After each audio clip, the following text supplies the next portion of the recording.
నమస్తే రైతు సోదరులకు శుభోదయం. నేలతల్లి కార్యక్రమానికి స్వాగతం. అతను ఓ ఐటీ సంస్థలో ఉద్యోగి. ప్రతి నెల 5 అంకెల జీతం, చీకు చింత లేకుండా జీవితాన్ని గడిపే అవకాశం ఉన్నా వీటన్నింటినీ కాదనుకున్నాడు. పల్లెసీమలే ప్రగతికి పట్టుకొమ్మలు అని భావించి అందులోనే ప్రశాంత జీవనం ఉందని గుర్తించి పాడి పశువుల పెంపకం వైపు అడుగులు వేశాడు. తాతల కాలం నుంచి కొనసాగుతూ వస్తున్న దేశీయ గోవుల సంరక్షణకు నడుం బిగించాడు. మేలైన ఒంగోలు గోవులను పెంచుతూ అందులోనే ఆత్మ సంతృప్తిని పొందుతున్నాడు.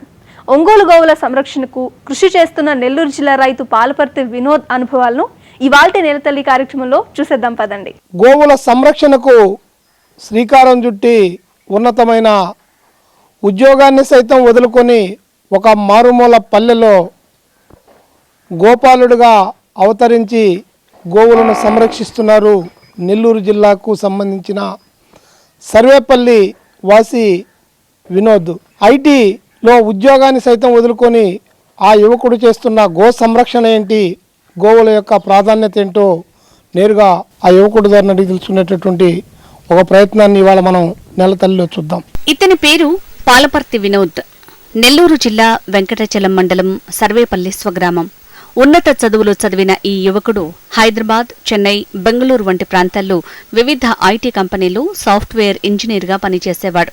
అయితే అందులో సంతృప్తి లేకపోవడంతో తాతల కాలం నాటి నుంచి వస్తున్న గోవుల పెంపకంపైన మక్కువ పెంచుకున్నాడు. కుటుంబ సభ్యులు చదువుకు తగ్గ ఉద్యోగం చేయాలని వారించినా వినలేడు. తనకు సంపాదన కన్నా గోవుల సంరక్షణే ముఖ్యమని భావించి చేస్తున్న ఉద్యోగాన్ని వీడి సొంతూరులో గోవుల పెంపకం చేపట్టాడు. అనంతరం కుటుంబ పెద్దలు వినోద్ ఇష్టాన్ని గుర్తించి తోడ్పాటును అందిస్తున్నారు.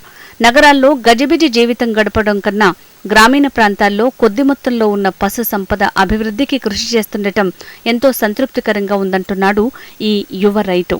గో సంరక్షణకు మించి మరొక సేవే లేదంటున్నాడు. గ్రామంలో గోపాలుడిగా పేరు తెచ్చుకున్న వినోద్ గత 10 ఏళ్లుగా ఒంగోలు జాతి గోవులను పెంచుతూ గ్రామీణ స్థాయిలోనే చక్కటి ఆదాయాన్ని పొందుతున్నాడు. ఉదయం 6 గంటల నుంచి సాయంత్రం 6 గంటల వరకు గోవుల సంరక్షణకే కేటాయిస్తాడు. ప్రస్తుతం వినోద్ దగ్గర 15 ఒంగోలు జాతి ఆవులున్నాయి. వీటికి జొన్న, సజ్జ, మొక్కజొన్నలతో చేసిన రవ్వ, మినరల్ మిక్స్చర్, మినప పొట్టు కలిపిన పోషకాల దాణాను అందిస్తున్నాడు. పచ్చిగడ్డి అవసరమే లేకుండా ఆవులకు ఎంతో ఆరోగ్యంగా పెంచుతున్నాడు. వాటి సంతతి వృద్ధికి కృషి చేస్తున్నాడు. అందరూ పల్లెలను వదిలి పట్టణాల జీవనానికి ఆధునిక వసతులకు అవసరం అవుతున్నటువంటి ప్రస్తుత పరిస్థితుల్లో నువ్వు ఐటీని వదులుకొని ఇవాళ ఒక మారుమూల పల్లెలో పూర్వీకులు ఉన్నటువంటి మీ తల్లిదండ్రులు ఉన్నటువంటి ఊరికి ఎందుకు ఈ గోవులని పెంచాలన్న ఆలోచన ఎక్కడ నీకు మొదలైంది? ముందుగా హెచ్ఎంటీ వాళ్ళకి నమస్కారం అండి.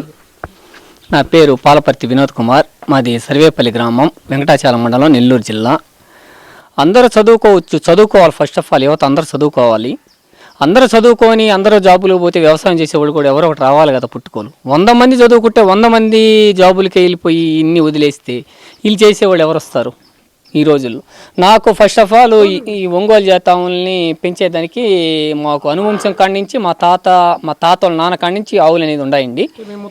ముత్తాతల నుంచి ఎక్కువ ముత్తమాడు చెట్లు, మావులు, ఫారెస్ట్ ఎక్కువ ఉండేది. దానివల్ల ఏంటంటే తాతయ్య గారు వాళ్ళకి అప్పుడు 250 ఆవులు ఉంటే మంద పోతూ ఉండేది. మంద వలస అంటే ఈ ప్రాంతంలో మేత అయిపోతే ఇంకో ప్రాంతంలో ఇంకో ప్రాంతంకి వెళ్ళేది. అదేవిధంగా మనం కూడా ఆ జనరేషన్లో వాళ్ళు రక్తం పంచుకొని పుట్టాం కాబట్టి మనకి ఆ అనువంశ లక్షణాలు కొన్ని వచ్చాయి. మనకి నేను నా పరంగా చదువు పరంగా బీటెక్ చేశాను. హైదరాబాద్లో కొన్ని కోర్సులు చేసి కొన్ని జాబుల్లో కూడా చేస్తే నాకు దాని మీద ఇంట్రెస్ట్ లేక సంతృప్తి ఇవ్వలేదండి. నాకు ఎప్పుడైనా పల్లెటూరు వాతావరణం, ప్రకృతి మనకున్న దాంట్లో మనం సంతోషపడతాం. లేని దాని గురించి మనకెందుకు? అదే మనం ఈ ఆవులను వదిలేసి వేరే దగ్గర జాబ్కి వెళ్ళిపోతే అందరిని ఊరిని వదిలేసి వెళ్ళిపోవాలా? అదే మనం ఉండే ఆవులు మనమే డెవలప్ చేసుకొని మనం ఉండే వ్యవసాయాన్ని మనమే నమ్ముకుంటే అక్కడ 1,00,000 రూపాయలు ఇచ్చినా ఇక్కడ 50,000 వచ్చినా మనకి 50,000తో నేను చేసే పని నాకు సంతోషంగా ఉంది, సంతృప్తిగా ఉంది. నాకేం లక్ష్యం పర్లేదు. నా ఆవులు ఇవాళ ఒంగోలు జాతి ఆవులు నా కాడ ఒక 20 ఆవులు ఉన్నాయండి. ఇప్పుడు నా కాడ 10 ఆవులు ఉన్నాయి. 10 ఆవులు ఇక్కడ నా ప్లేస్ తక్కువ కాబట్టి మా మామయ్య గారు ఊరిలో అక్కడ మనిషిని పెట్టి మేపిస్తూ ఉంటాం. ఇక్కడ ఏంటంటే మన ఆవులకి సెమనలు చేసి సూడుతాం వచ్చినప్పుడు మళ్ళీ అక్కడికి పంపిస్తుంటాం. డెలివరీ టైం మళ్ళీ ఇక్కడికే వచ్చేసి డెలివరీ ఇక్కడ చేసేసి మళ్ళీ హీట్కి వచ్చినప్పుడు ఎదకొచ్చినప్పుడు మళ్ళీ సెమన్ చేసి మళ్ళీ అక్కడ పంపిస్తాం. అక్కడ ఇక్కడ తిరుగుతూ ఉంటాయి. ఆల్మోస్ట్ నా ఉండే ఫామ్లో ఇక్కడ నాకు ప్లేస్ తక్కువ కాబట్టి ఇక్కడే నేను ఎండుగడ్డి, వీటికి కావాల్సిన ఫీడింగ్, శనక్కాయ పట్టు, ఆవులు మన కాడే ఉంటాయి. ఉదయం లేసి అట్ట ఇట్ట షెడ్లోని బయట ఇట్ట కట్టేస్తూ ఉంటాం. ఒకటి కావాల్సిన ఫీడింగ్ ఇస్తాం. ఖర్చు ఎంత అవుతుంది అంటే నీకు ఈ మెయింటెనెన్స్ నిర్వహణ ఖర్చు ఎంత అవుతుంది? అలాగే వీటిని పెంపకం వల్ల నీకు ఏ విధమైనటువంటి ఆదాయం వస్తుంది, ఎలా వస్తుంది? ఇప్పుడు నా ఒంగోలు జాతి ఆవులకి ఫీడింగ్ అయితే ఉదయాన్నే నేను చీకటి తలెత్తే దినచర్య ఉదయాన్న స్టార్టింగ్ ఎలా అవుతుంది, సాయంత్రం ఎండింగ్ ఎలా అవుతుంది, ఈ నడి మధ్యలో ప్రాసెస్ ఏం జరుగుతుంది అంటే ఉదయాన షెడ్యూల్ నుంచి అన్నీ బయటకు వస్తాయండి. 6 o'clockకి 6 o'clock నుంచి 8 o'clock దాకా మామూలుగా కింద నేల మీద పనుకుంటాయి. తర్వాత వచ్చి మనం జొన్నలు, సద్దలు, మొక్కజొన్నలు ఈ 3 రవ్వ కొట్టించి వానాకాలం అయితే నానబెట్టేసేస్తాం. ఇప్పుడు ఎండాకాలం కాబట్టి మేము కొంచెం నీళ్ళల్లో ఉడకేసేసి అది ఒక సంగటి ముద్ద, ఉప్పు, మినరల్ మిక్చరు, మినప్పట్టు ఈ బకెట్లు వేసి ఒక 5-6 లీటర్ల వాటర్ పోసి బాగా కలిపి ఒక్కొక్క ఆవుకు పెట్టేస్తాం. అది 8:30కి 8 గంటల నుంచి ఒక 10 నిమిషాల్లో మేత తినేసిన పట్ట మళ్ళీ ఫ్రెష్గా వాటర్ ఇస్తాం. ఒకే బావి కాబట్టి ఒకే బోరు వాటర్ తాగుతాయి. అందువల్ల మనం బయటకి ఇట కల్తీ నీళ్ళు తాగవు కాబట్టి ఒకే వాటర్ తాగుతాయి కాబట్టి ఆవులు పుష్టిగా ఉంటాయి. దాని తర్వాత చెనక్కాయ పొట్టిస్తాం. 8 గంటల నుంచి చెనక్కాయ పొట్టు ఇంచుమించు 10-11 గంటల దాకా నవలుతూ ఉంటాయి కట్టి. ఎందుకు 11 గంటల దాకా ఉండాలంటే మన దేశవాళీ ఆవుకి పైన మోపురం అనేది హంప్ అనేది ఎక్కువ ఉంటుంది. హంపు ఆ హంపు కాడ సూర్యరశ్మి కిరణాలు లాక్కొని దానికి కావాల్సిన పోషకాలన్నీ అందించి ఆవు ఎండలో ఉంటే దానికి కావాల్సిన గ్రోత్ అన్నీ అందుతాయి. ఆ రోజుల్లో ఏంటంటే రైతులు చాలామంది బయటికి తోలుకుపోయి మేపుకుంటే మంచిదే కానీ ఇప్పుడు ఏంటంటే గోసంతత భూములు ఆ రోజులు ఎక్కువ ఉండే. ఇప్పుడు గోసంతత భూములు అనేది మనుషులు పెరిగే కొంది అవి అంతరించిపోయాయి కాబట్టి మనం కూడా ఏంటంటే సంవత్సరంలో ఒక 3 నెలలు మా తోటలో ఒక 5 ఎకరాల్లో పిలివేసి చల్లుతాం. అప్పుడు ఒక 3 నెలలు బయట పొలం వస్తాయి. ఇప్పుడైతే ఇంటికాడే ఉంటాయి. తర్వాత 11 గంటల్లో నుంచి షెడ్లోకి వెళ్తాయి. షెడ్లోకి వెళ్ళిన పట్ట ఈ ఉదయం ఆహారం తినింది, చెనక్కాయ పుట్టు తినింది. 11 గంటల నుంచి 2 గంటల దాకా బాగా నెమురేసి బాగా అరిగిన దాకా జీర్ణించుకుంటాయి. దాని తర్వాత మధ్యాహ్నం 2 గంటలకి లేపి అది మనం మంచినీళ్ళు ఇస్తాం. ఒక కావు వచ్చి ఒక 20 లీటర్లు 30 లీటర్లు నీళ్ళు తాగద్ది. దాని తర్వాత ఎండుగడ్డి వేసేస్తాం. ఎండుగడ్డి వేసేస్తే తినేసి మళ్ళీ అవి పొనుకొని మళ్ళీ 4 గంటల దాకా కట్టే షెడ్లోనే ఉంటాయి. 4 గంటల నుంచి బయటకు వస్తే 6 దాకా పొనుకుంటాయి. మళ్ళీ బయట 6 గంటల నుంచి మళ్ళీ ఉదయాన్ని ఇచ్చిన ఫీడింగ్ అదే సాయంత్రం కూడా రిపీట్ చేసేసి మళ్ళీ లోపల షెడ్లో కట్టేసేసి ఎండు కట్టేసేస్తాం. ఇంకా తెల్లారి ఇప్పుడు నిర్వహణ అంటే నేను ఇప్పుడు సద్దలు, జొన్నలు, ఈ మొక్కజొన్నలు సద్దల కట్టు వచ్చి 1000 రూపాయలు, మొక్కజొన్నల కట్టలు వచ్చి 1000 రూపాయలు అవుతాయి, 2000 అవుతాయి. మినప్పొట్టు కట్టు 1000 రూపాయలు, 3000 అవుతుంది. మళ్ళీ తౌడు కట్టు వచ్చి ఒక 1000, 4000. నెలకి నాకు యావరేజ్గా 5 ఆవుల మీద నేను కొందరు ఏంటంటే 2 కేజీలు ఇవ్వాలి, 3 కేజీలు, 4 కేజీలు దాని అంటారు. అది చాలా వరకు తప్పు. నేను చాలా ఫీడింగ్ అనేది తక్కువే ఇస్తాను. ఎందుకంటే నా ఇన్ని 10 ఆవులు కలిపి మీరు నమ్మరు చెప్తే 3 సేలు ఉదయాన్ని ఉడకేసేస్తే మళ్ళీ 3 సేలు మినప్పొట్టు నానేసేస్తే తలారం తెచ్చేసేస్తే అది తాగేసుకొని అంటే ఒక్కసారి ఆ మేతకు అలవాటు అయిపోతే ఇంకా అదే మేతే కదా మనకు పెట్టేది ఓనర్ అని అదే అవగాహనలో ఉండి అదే విధంగా ఫ్లో పోతూ ఉంటాయి ఆవులు. మనకి బాగా ఉన్నోడు ఏంటంటే ఎక్కువ ఇస్తాడు, లేనోడు తక్కువ ఇస్తాడు, అదేం కాదు. మనం మరుపుకునే కొంది, మనం ఫీడింగ్ ఇచ్చే కొంది అదే ఆ ఫీడింగ్ ఆవు అనేది అలవాటైపోయి దానికి అదే దినచర్యగా మార్చుకొని అదే విధంగా ముందుకు పోతా ఉంటుంది. అంటే మీరు చెప్పేదాన్ని బట్టి ఇటు మినరల్స్ ఇస్తున్నారు, తర్వాత ఎండుగడ్డి, చెనక్కాయ పొట్టేస్తున్నారు. పచ్చిగడ్డి ఏమాత్రం వేస్తారు, ఎక్కడి నుంచి వేస్తారు? మేము పచ్చిగడ్డి అండి అసలుకి ఇవ్వమండి. ఎండుగడ్డి అయితే అవి తిన్నంత ఇస్తాము. చెనక్కాయ పొట్టు మనం గుడ్లో ఉతుక్కుంటాం కదా డీసు, దాని నిండా ఒక్కొక్క ఒక్కొక్కటి ఇచ్చేస్తాము. ఆ చెనక్కాయ పొట్టు తిన్న పట్ట బాగా ఎండకి నీళ్లు బాగా తాగుతాయి, ఎండుగడ్డి బాగా తింటాయి. కొందరు పచ్చిగడ్డి లేనిదే ఒంగోలు జాతి పోషణ సాధ్యం కాదు, పచ్చిగడ్డి ఉంటే సాధ్యం అంటారు. అది చాలా వరకు రాంగు. నేను చూసిన రిజల్ట్, నేను చూసిన ఒక 20 సంవత్సరాల నుంచి అనుభవం ఏంటంటే నేను చెనక్కాయ పొట్టు, ఒరిగడ్డి, తౌడు కొన్ని రోజులు సొద్దలు, జొన్నలు, మొక్కజొన్నలు ఉడకిన రోజుల్లో మినప్పొట్టు, తౌడు నీళ్లు పెట్టి తాక్కుని వచ్చినాయి. ఈ ఒంగోలు జాతి ఆవులు ఏంటంటే పచ్చిగడ్డే తిని బతకాలని ఏమీ లేదు. ఓన్లీ ఒరిగడ్డి తినైనా ఏ పనికిరాని చెత్త ఉంటుంది ఆ గడ్డి తినైనా ఎండలో నిలబడుకొని అంటే ఉదయానికి సాయంత్రం దాకా నిలబడగలుగుతుంది. ఆదాయం ఎట్టంటే ఇప్పుడు మన ఒంగోలు జాతి ఆవులు ఉన్నాయండి, ఒక 6 ఆవులు ఉన్నాయి. 6ట్లో ఒక 3 ఫీమేల్స్ పడతాయి, 3 మేల్స్ పడతాయి.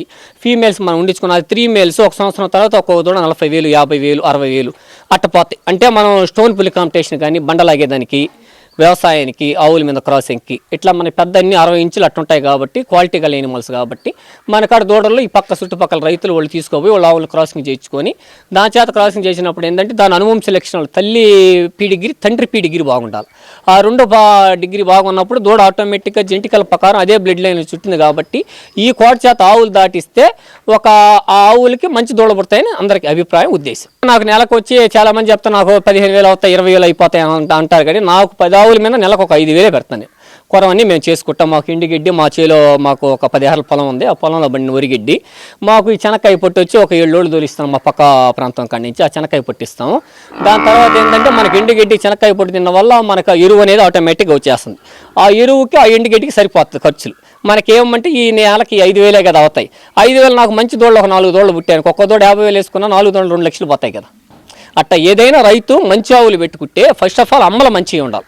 అమ్మల మంచిగా ఉంటే మనం వేసే సెమందానికి సూటబుల్ అయ్యి దాని నుంచి మంచి రిజల్ట్ వస్తుంది. నేను ఇప్పుడు ఆల్మోస్ట్ అన్ని నా ఆవులకి సెమన్లే వాడతాను. అన్ని సెమన్లే వేస్తాను.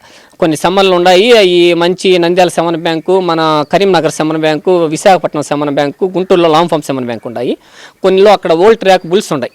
ఆ రోజు మా తాతగారు మాకు ప్రోత్సాహం. మా తాతగారు వల్లే నేను ఈ ఆవులు పెంచడం ఇవ్వాలి. మా తాతగారు ఆ రోజు వ్యవసాయ పరంగా ఆయనకి మంచి ఆవులు 100 ఆవులు పైన దాకుండేది. ఆయన ఏమన్నారంటే నువ్వు చదువుకొని జాబ్ ఇవ్వమన్నారు. నాకు జాబ్ సైడ్ ఇంట్రెస్ట్ లేదు. నాకు మీరు చేసే పనే నేను చేస్తాను. నువ్వు ఆ పని చేసావు, తాతగారు ఆ పని చేశారు, నాన్నగారు అదే చేశారు. నేను మిమ్మల్ని వదిలేసి ఎట్టపోతాను? నేను పోను. నేను ఉండిందానే చేస్తాను. వ్యవసాయం నాకు ఇష్టం, నాకు మోజు. ఆవులంటే నాకు మోజు, ఆవులంటే నాకు ఇష్టం. ఎందుకంటే లార్జ్ ఎనిమల్స్ ఒకటి ముందర కట్టేసిన సైజుల పరంగా భారీ సైజులు, భారీ కట్అవుట్లు ఎత్తు బాగుంటాయి. ఏదైనా ఫెస్టివల్ జరిగినా ఎక్కడైనా మన క్యాటెట్ షోలు ఎగ్జిబిషన్లు తీసుకోపోయినా కూడా మన ఆవులు చాలామంది చూసేదానికి ఆసక్తి చూపుతారు. రైతులకి ఆవులు ఎద్దులు అంటే ఒక ఉత్సాహం, ఒక ఎనలేని ప్రేమ ఉంటుంది. అదేవిధంగా నా ఆవులు 2015లో రాష్ట్ర స్థాయి ఆవుల అందాల ప్రదర్శన జరిగింది తాడిపత్రి, అనంతపురం జిల్లా. జేసీ దివాకర్ రెడ్డి సార్ గారు పెట్టారు. అక్కడ 2015లో నా ఆవు ఫస్ట్ ప్రైజు గ్రాండ్ ఛాంపియన్ వచ్చింది. ఛాంపియను ఫస్ట్ ప్రైజ్ వచ్చి 40,000 ఏమో ఇచ్చారు అప్పుడు. ఆ రోజుల్లో ఛాంపియన్ కూడా ఇచ్చారు డబ్బులు. మళ్ళీ మిల్క్ టెత్తులో పాల దూడక పోటీ వచ్చింది. అదేవిధంగా నెల్లూరులో పోళ్ళ వెంకరెడ్డి క్యాటెట్ షోలో కూడా నా యావు సెకండ్ ప్రైజ్ కైవసం చేసుకుంది. అందాల పోటీల్లో నాకు ఛాంపియన్ వచ్చింది, ఫస్ట్ ప్రైజ్ వచ్చింది, సెకండ్ ప్రైజ్ వచ్చింది. ఆరోగ్యపరంగా అంటే ఎలాంటి వైద్య సౌకర్యాలు ఎలా ఉంటాయి? వైద్యులు ఎలా సంప్రదిస్తారు? వైద్యుల నుంచి మీకు ఎలాంటి సూచనలు అందుతున్నాయి? మాకు ఆరోగ్యపరంగా అంటే ఈ ఆవులకి పెద్ద జబ్బులు అనేది రావండి. 11 గంటల దాకా ఎండలో కట్టేస్తే రెసిస్టెన్స్ పవర్ ఎక్కువ వాటికి. మోపురంలోంచి సూర్యరశ్మి కిరణాలు లాక్కొని దానికి కావాల్సిన పోషకాలు గ్రోత్ అన్నీ అందుతాయి. కాబట్టి చాలా ఈ జెర్సీ ఆవులతో పోల్చుకుంటే ఈ ఆవులకి 99% జబ్బులే రావు. డాక్టర్తో మా ఊర్లో వెటనరీ డాక్టర్ ఉన్నారు. మాకు లక్ష్మీ మేడం, జగన్ అన్న, మళ్ళీ ఇంకో రవి అన్న. మన ఆవులు ఎప్పుడు బాగలేకపోయినా మనం వాళ్ళకి చెప్తే వాళ్ళని వెంటనే స్పందించి మనం అక్కడ తీసుకొని వెళ్తే వాళ్ళు చూసి ఏమన్నా మందులు గిందులు కావాలంటే చాలా వరకు రావు, ఏమన్నా చిన్న అట్లాంటివి వస్తే వేస్తారు. మనకి సెమన్ విషయంలో కూడా మన ఆవు ఎదకథ రాగానే నేను కనుక్కుంటున్నాను. సెమన్ అంటే మన ఎదకొచ్చిన లక్షణాలు ఏంటండి, తోక మానవకుండా వెనక సొన బాస్తుంది. కోడిగుడితో సొన, తెలుపు కోడిగుడి తెల్ల సొనతో పాటు ఆ సొనగారద్ది. ఆవు చిరాగ్గా ఉంటుంది, ఆవులు పైకి ఎక్కుతూ ఉంటుంది. అది ఉదయం 5 గంటలప్పుడు ఎదకొచ్చినప్పుడు సాయంత్రం మనం 5 గంటలప్పుడు సెమన్ కానీ చేసేసుకుంటే ఆవుకి 100% నిలబడిపోద్ది. అదేవిధంగా మళ్ళీ మరుసటి రోజు కానీ హీట్లో ఉంటే మళ్ళీ మరుసటి రోజు 2 డోసులు కానీ వేసేస్తే 100% అనేది ఆవు కన్సీవ్ అయిపోద్ది. అసలు సిసలైన ఒంగోలు జాతులను ఎలా గుర్తించాలో యువ రైతు మాటల్లోనే ఇప్పుడు తెలుసుకుందాం. ఇది OB 2272 పుట్టింది ఆవు. ఇది వచ్చి సైజు పరంగా ఇప్పుడు 59 ఇంచులు ఉంది. జాతి పరంగా ఒరిజినల్ ప్యూర్ ఒంగోలు బ్రీడు. ఇప్పుడు 3 కోడదోళ్ళనింది. ఇప్పుడు 4th టైం రన్నింగ్, 8 months ప్రెగ్నెంట్తో ఉంది. ఇప్పుడు దీనికి సెమన్ వచ్చి 2288 ఇచ్చాం సెమను. క్యారెక్టర్స్ అయితే ఇలా ఉండాలండి. బ్లాక్స్ 4 కాళ్ళు బ్లాక్స్ ఉండాలి, చెవులు నలుపు ఉండాలి. హెడ్ వచ్చి హెడ్ ఇలా ఉండాలి. హెడ్ మోపురం ఇలా హంపు బాగుండాలి. దట్ ఇలా తోక కొన్ని నల్లపట్టి ఉంటాయి, కొన్ని ఎర్రపట్టి కూడా ఉంటాయి. నల్లపట్టియే ఒరిజినల్ ఒంగోలు, ఎర్రపట్టి ఒరిజినల్ ఒంగోలు కాదని అంటారు. అది చాలా వరకు తప్పు. 2 ఒంగోలే. కానీ కొన్ని ఏంటంటే బండలాగేటప్పుడు నల్లమడి దమ్ము కొంచెం పట్టలేకుండా ఎర్రమడి బాగా పడుతున్నాయి. ఆ విధంగా ఇది OB 2402 పుట్టిందండి. ఇది ఇప్పుడు వయసు వచ్చి దీనికి 13 నెలలు. OB 2402 పుట్టింది నంద్యాల సెమన బ్యాంకులో. చాలా మంచి దూడండి. ఎందుకంటే ఇది బాగా యాక్టివ్గా ఉంటుంది. బొడ్డు కింద సల్లు కానీ పేలికి కానీ. క్యారెక్టర్ ఇలా ఇందాక అన్నాను కదా, నల్లమడిని. ఎర్రమడి అంటే నడి మధ్యలో నల్లసారు వచ్చి దాని చుట్టూ ఎరుపు సారు వస్తాయి. ఎరుపు సారు వచ్చినప్పుడు మనం నల్లమడి సెమన వేసుకుంటే నల్లమడి సెమన పడతాయి, ఎర్రమడి సెమన వేసుకుంటే ఎర్రమడి సెమన పడతాయి. బొడ్డు కింద పేలికి ఇలా ఉండాలండి. బొడ్డు కింద ముందు కాడి నుంచి ఆ పేలికి ఇలా ఉండి ఆ బొడ్డు కాడికి కానీ కలుసుకుంటే జాతి లక్షణాలు బాగున్నట్టు. మనం ఏ సెమన వేసినా మంచి దూడ పడితే మంచి పాలు సారు కలిగినాయి. ఇది లామ్లో L33 నెంబర్ అని గుంటూరులో తెచ్చామండి. లామ్లో L33 నెంబరు. ఆ నెంబర్ పుట్టింది ఇది. ఇప్పుడు వచ్చి ఇది సెకండ్ లాక్టేషను, పేదోడు పుట్టింది. ఇది కూడా మంచి ఒరిజినల్ ఒంగోలు బ్రీడ్ అండి. ఇది సైజు 58 ఇంచులు ఉంది. క్యారెక్టరు మనం ఏంటంటే కొద్దిగా పాలు తీసుకుంటాం, కొరవ దూడలకే వదులుతాం. ఎక్కువ పాలు అనేది ఎక్స్పెక్ట్ చేయము. కొద్దిగా తీసుకొని దూడలకి ఒక ఆవుకాడ 2 లీటర్లు అటు తీసుకొని కొరవ దూడలకే వదులుతాం. ఇది కూడా క్యారెక్టర్. హెడ్ కానీ కళ్ళ చుట్టూ ఇలా ఉండాలండి. కళ్ళ చుట్టూ ఇలా కాటికి పూసినట్టు నలుపు ఉండాలి. చెవులు కోసం నలుపు ఉండాలి. ఈ ఫింగర్స్ ఏంటంటే కాళ్ళకి 4 కాళ్ళు కొంచెం లైట్ బ్లాక్స్, ఎర్రమడికి ఏంటంటే కొంచెం లైట్గా ఉంటాయి, నల్లమడి కొంచెం లైట్ ఎక్కువ బ్లాక్స్ ఉంటాయి.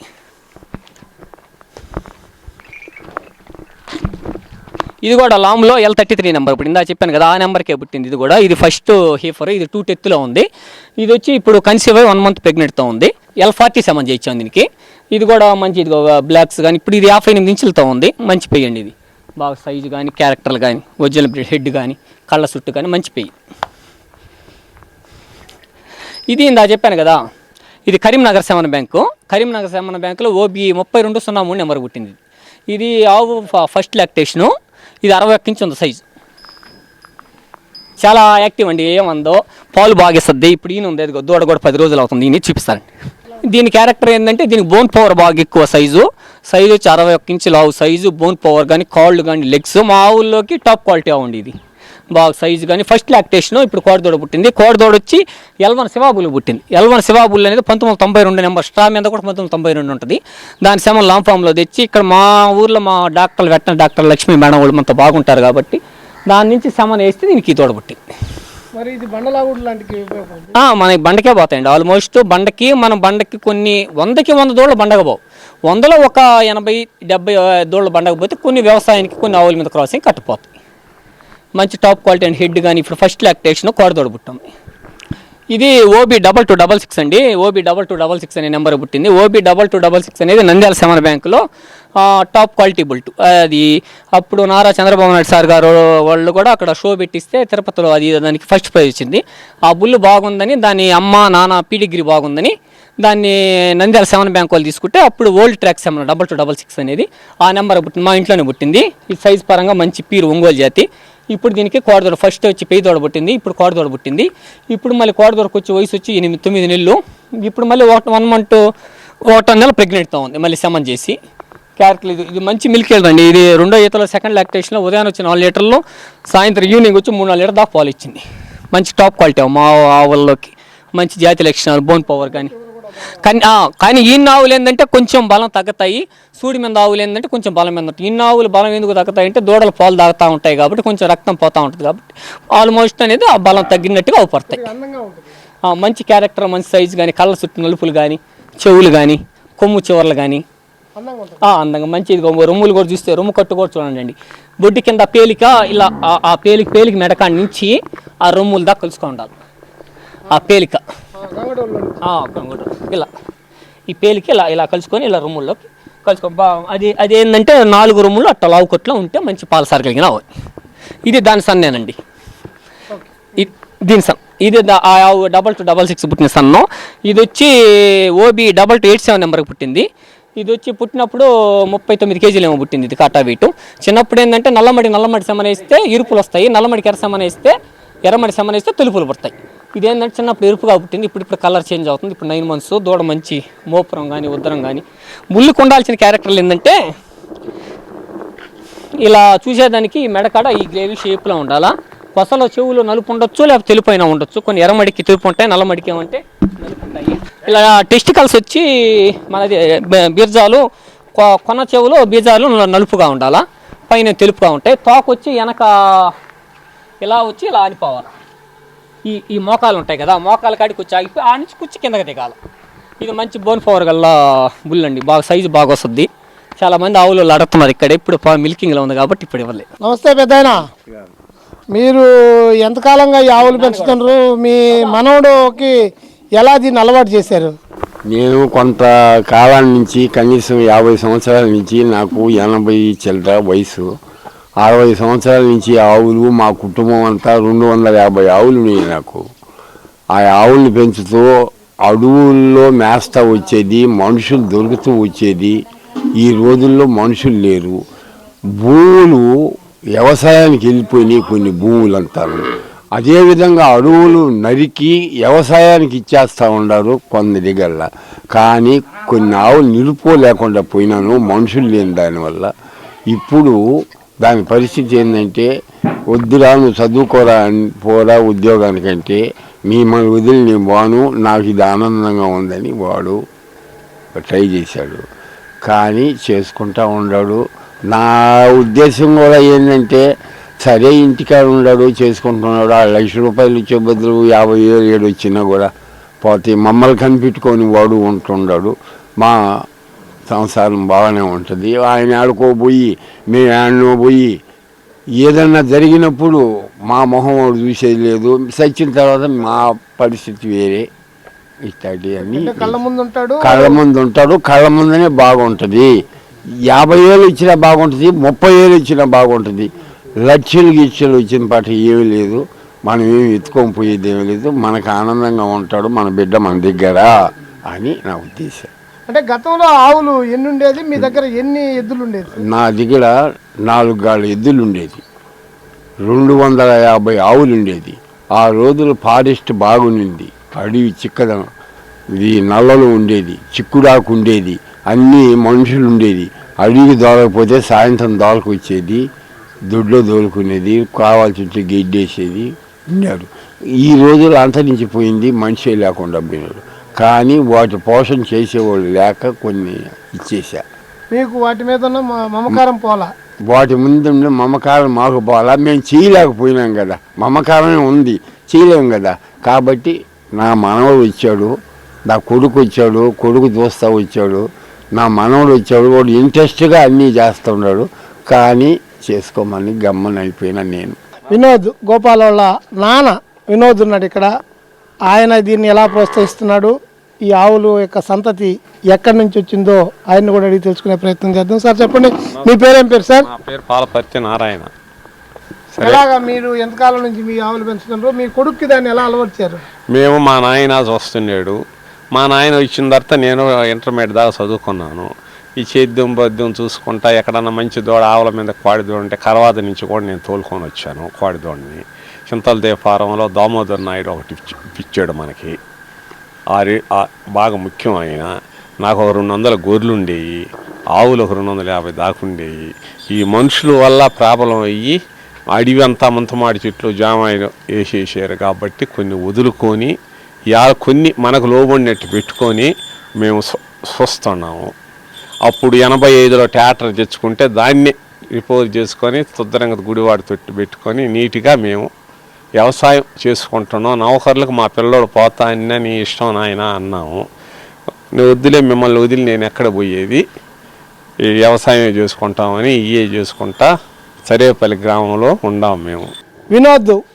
వినోద్ కంటే కూడా గోవులను సంరక్షించే గోపాలుడిగా కూడా మనం చెప్పుకోవచ్చు. ముఖ్యంగా గోవుల సంతతి తగ్గిపోతున్నటువంటి సమయంలో ఒక ఐటీకి సంబంధించినటువంటి ఉద్యోగాన్ని సైతం వదులుకొని ఈరోజు తాను ఈ గోవుల సంరక్షణకు శ్రీకారం చుట్టడం పట్ల సర్వత్రా కూడా ఆయనకు అభినందనలు వెల్లువెత్తుతూ ఉన్నాయి. కెమెరా పర్సన్ ప్రవీణ్తో నరసింహులు, హెచ్ఎం టీవీ, సర్వేపల్లి నుంచి. అంతరించిపోతున్న దేశీ గోవులను సంరక్షిస్తూ వాటి సంతతి వృద్ధికి కృషి చేస్తున్న ఈ యువ రైతు తోటి యువకులకు ఆదర్శంగా నిలుస్తున్నాడు. ఇదే స్ఫూర్తితో యువతరం గోవుల సంరక్షణకు ముందుకొస్తారని ఆశిద్దాం. మరి ఈ రోజు ప్రసారమైన కార్యక్రమంతో పాటు సాగుదారులకు ఉపయోగపడే సేద్య సమాచారం, అభ్యుదయ రైతుల అనుభవాల కోసం హెచ్ఎం టీవీ అగ్రి యూట్యూబ్ ఛానల్ను సబ్స్క్రైబ్ చేసుకోండి. ఇది వాల్టి నేలతల్లి కార్యక్రమం. నమస్తే.